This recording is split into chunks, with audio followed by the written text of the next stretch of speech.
ওই যে পদাদা যাচ্ছে, যেমন করে হোক কাজ আর কাজটা বন্ধ করতে হবে। পদাদা শুনো শুনো শুনো, দরকার আছে, এসো কেনে। আরে এসোই না দাদা। আর যাব না, তোদের কাছে আর আগে 5 বার গেছিলাম, তারপরে তো আমার কাজ কামাই করে বউয়ের হাতে মার খাচ্ছিস। আর যাব না তোদের কাছে। মালটা এইভাবে আসবে না। আরে ও দাদা, এসো এসো, একদম ফ্রি ফায়ার খেলতে দেবো, মেলায় কাস্টম পেয়েছি, এসো। কাছে যাব, কিন্তু আমার বউকে বলবি না বল।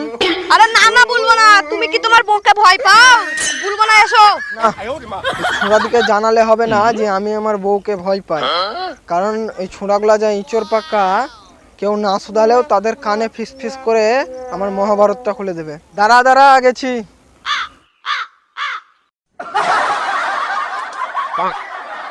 আরে আসো আসো, তুমি না থাকলে আমাদের গল্পের আসর জমবে না।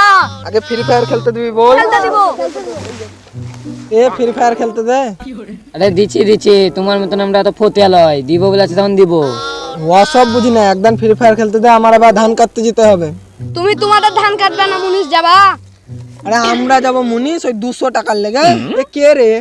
তুই তো ভালোভাবেই জানিস আমরা কোন বংশের ছেলে, আর আমাদের গোটা বিশ্ব জুড়ে নাম আছে।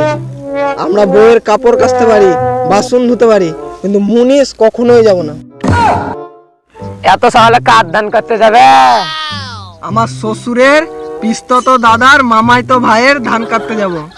থাক রে, আমার আবার ধান কাটতে যেতে হবে, তাহলে বউ বাবা বলেছে রাতে নাইট শোতে অ্যাকশন মুভি দেখাবে। না না বল। ওটা আবার কি অ্যাকশন মুভি?